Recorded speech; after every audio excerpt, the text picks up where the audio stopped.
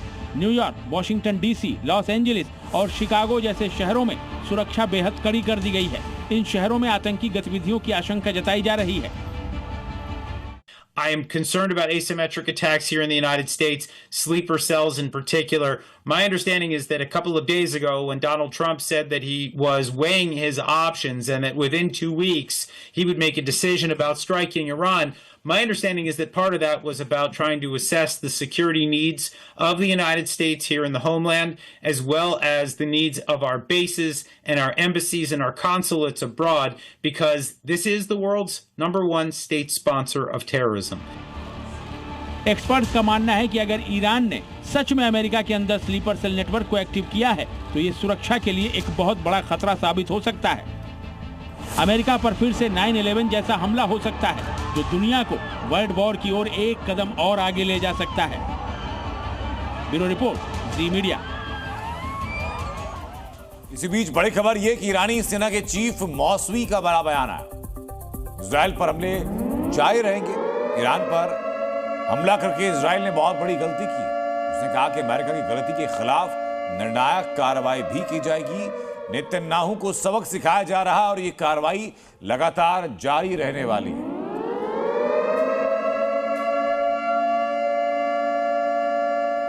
लेकिन 10 दिन से हर रोज इजरायली एयरक्राफ्ट उड़ान भरते हैं, ईरान के अलग अलग ठिकानों पर स्ट्राइक करते हैं। अब तक सैकड़ों की तादाद में इजरायली फाइटर जेट्स ने उड़ान भरी है और एयर स्ट्राइक लगातार की। अब इस मिशन को इजरायल के ड्रोन आगे बढ़ा रहे हैं। एक दिन में इजरायल की ड्रोन आर्मी ने ईरान के 6 एयरपोर्ट धुआं कर दिए। ईरान का पहला एयरपोर्ट दहला। ईरान का दूसरा एयरपोर्ट दहला। ईरान का तीसरा एयरपोर्ट दहला। कुछ इसी तरह से ईरान के 6 एयरपोर्ट आज इजरायली हमलों से दहलते हुए नजर आए। हर एयरपोर्ट से आग और धुएं का गुबार उठता दिखाई दिया। इजराइल ने ईरान के खिलाफ ऑपरेशन राइजिंग लायन के 10 दिन पूरे कर लिए हैं। इन 10 दिनों में इजराइल के फाइटर जेट ईरान पर कहर बरसाते दिखे थे। अब ये काम इजराइल की ड्रोन आर्मी ने संभाल लिया है। इजराइल ने ईरान पर हमले की कमान अब अपने हर्मीस ड्रोन को सौंप दी है, जिसने एक ही दिन में 6 ईरानी एयरपोर्ट को दहला कर रख दिया। इस मैप के जरिए आप समझिए कि इजराइल के हर्मीस ड्रोन ने ईरान के कौन कौन से एयरपोर्ट पर हमला किया।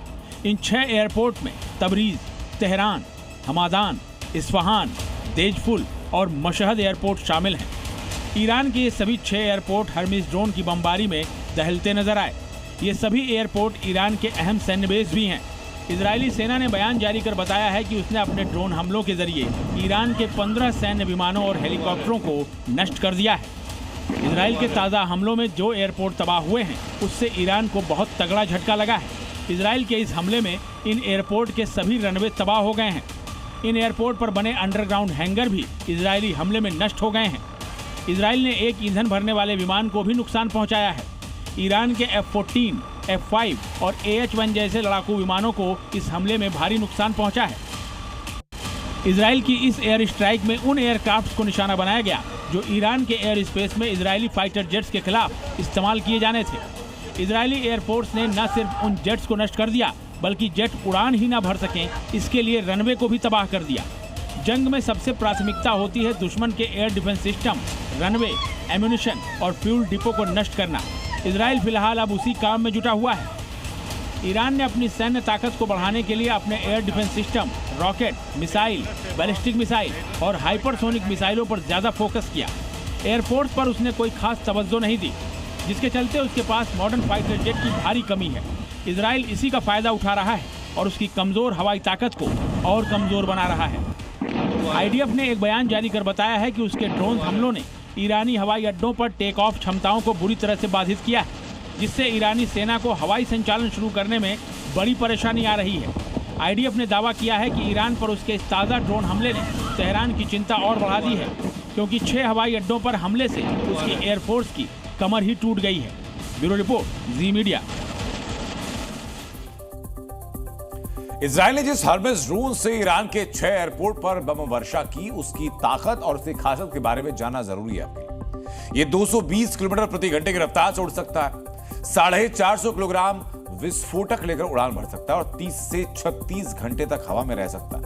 अधिकतम ऊंचाई तक 30,000 फीट की ऊंचाई तक जा सकता है और किसी भी मौसम में ऑपरेशन को अंजाम दे सकता है। इस्तेमाल हमला करने के साथ साथ जासूसी के लिए भी किया जा सकता है। कहते हैं कि जब किसी का गुरूर टूटता है तो वो दुश्मनों को दहलाता है। ईरान यही कर रहा है। अमेरिका ने उसके 3 परमाणु ठिकाने तबाह किए, लेकिन इसकी बौखलाहट में ईरान 10 गुना ज्यादा ताकत से इजराइल को दहला रहा है, उस पर मिसाइलें बरसा रहा है और हमलों ने इजरायलियों को बंकर में रहने के लिए मजबूर किया। लेकिन इजराइल के बंकर्स इतने बेहतर हैं कि बड़े आराम से कई दिनों तक यहां रहा जा सकता है।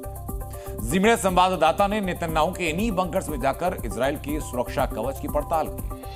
खामनेई का परमाणु बम वाला सपना अमेरिका ने तोड़ा, लेकिन ईरान अब इसका गुस्सा इजराइल पर निकाल रहा है। बदले की आग में जल रहे ईरान ने इजराइल पर मिसाइलों की बौछार कर दी है।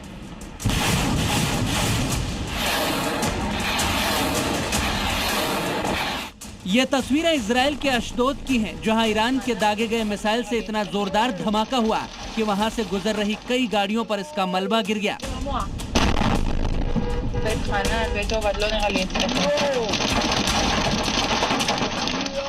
इजराइल के अश्कलो शहर में भी ईरान की मिसाइलें तबाही मचा रही हैं। आयरन डोम को चकमा देकर ईरान की मिसाइलें रिहायशी इलाकों को धुआं कर रही हैं। युद्ध भीषण होता जा रहा है और जी न्यूज की टीम भी इस वक्त इजराइल के वॉरफील्ड में मौजूद है, जहां से वो ईरान के हमले और इजराइल की जवाबी कार्रवाई से जुड़ी हर खबर आप तक सबसे पहले पहुंचा सके। आसमान से बम बरस रहे हो तो जिंदगी के जमींदोज होने का खतरा रहता है। इसीलिए इजराइल के हर शहर में लगकर जमीन के भीतर बंकर वाला शहर बस गया है। क्या वाकई ये बंकर इतने मजबूत और महफूज हैं कि ये मिसाइलों के हमले को झेल सके और लोग इनमें बेखौफ होकर रह सकें? ये जानने के लिए जी न्यूज संवाददाता ब्रजेश तिवारी खुद एक बंकर में गए। जब सायरन की आवाज़ बजती है तो लोग बंकरों की तरफ भागते हैं। बंकरों में सुरक्षा के पुख्ता इंतजाम यहाँ पर किए गए हैं, वो इसलिए क्योंकि ये बंकर इस तरीके से बनाए गए हैं कि अगर किसी भी तरह का इस पर हमला होता है तो नुकसान नहीं होगा। ज़मीन से तकरीबन 2 फ्लोर नीचे इन बंकरों को बनाया गया है और इस वक्त तस्वीरें अगर आप देखें तो जो लोग यहाँ पर इकट्ठा हैं, इस वक्त यहाँ पर पहुँचे हुए हैं, उनके यहाँ पर सभी इंतज़ाम किए गए हैं ताकि लोग अगर समय लंबा वक्त अगर भी यहाँ पर अगर बिताना पड़े तो उसके लिए भी यहाँ पर हर तरीके के इंतज़ाम हैं। बैठने के लिए कुर्सियाँ हैं, टेबल्स हैं और वहीं कुछ वक्त बिताने के लिए यहाँ पे जो स्पोर्ट्स होता है उसके भी यहाँ पर अगर आप देखें तो लोग इस तरीके से भी समय यहाँ पर व्यतीत करते हैं, क्योंकि कितना वक्त लग जाए ये कह पाना थोड़ा सा मुश्किल होता है। हालांकि इंतज़ाम पुख्ता किए गए हैं। इजराइल में इस वक्त कई भारतीय भी फंसे हुए हैं जिन्हें निकालने का काम चल रहा है। इस वक्त इजराइल का एयर स्पेस भी बंद है, इसीलिए उन्हें पड़ोसी देशों के रास्ते से निकाला जा रहा है। पर कई लोग हैं जो वहां मौजूद हैं, जिनके लिए बंकर में वो तमाम इंतजाम किए गए हैं।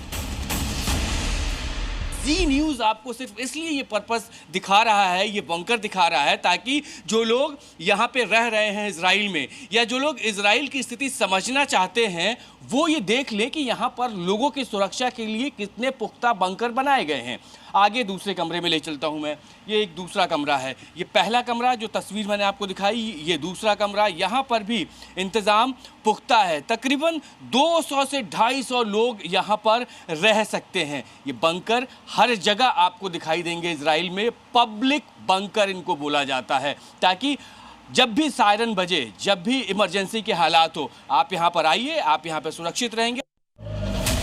ईरान ने इजराइल के 10 शहरों को निशाना बनाया है। 10 दिन के युद्ध में करीब 30 इजरायलियों की जान गई है और हर शहर में रह रहकर सायरन की आवाजें सुनाई दे रही हैं। सायरन बज रहे हैं और इस वक्त भी सायरन की आवाज पहले आप सुन लीजिए।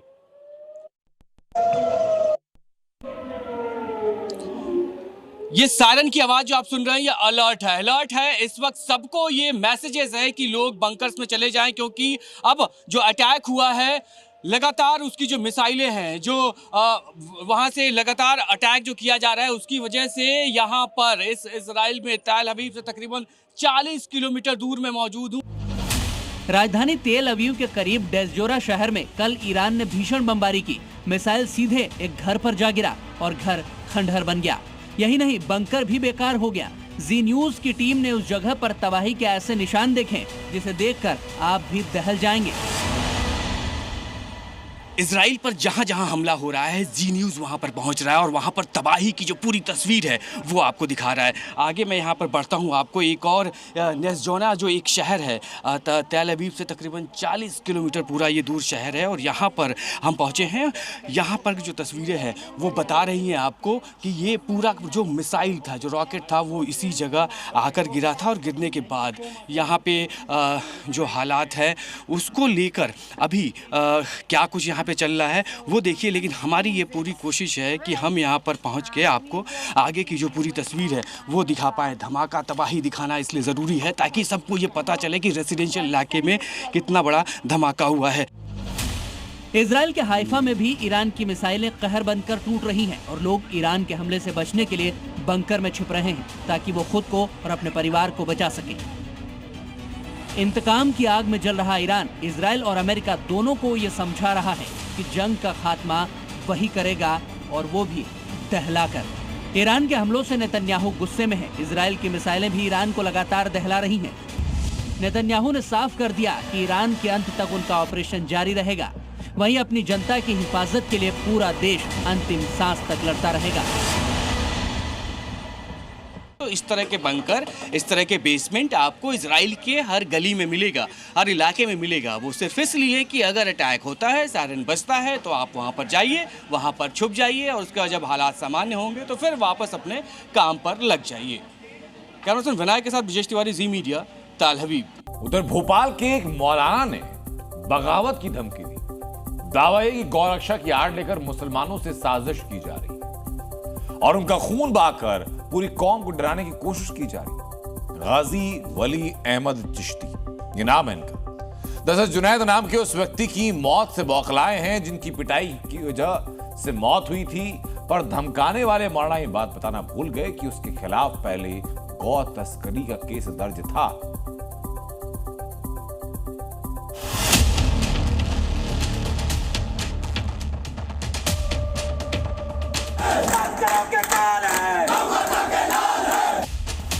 और इतना किसी को मत दबाइए को सर उठाने पर मजबूर हो जाए, बगावत पर बेहूदगी करने पर मजबूर हो बेहूदगी के जवाब में।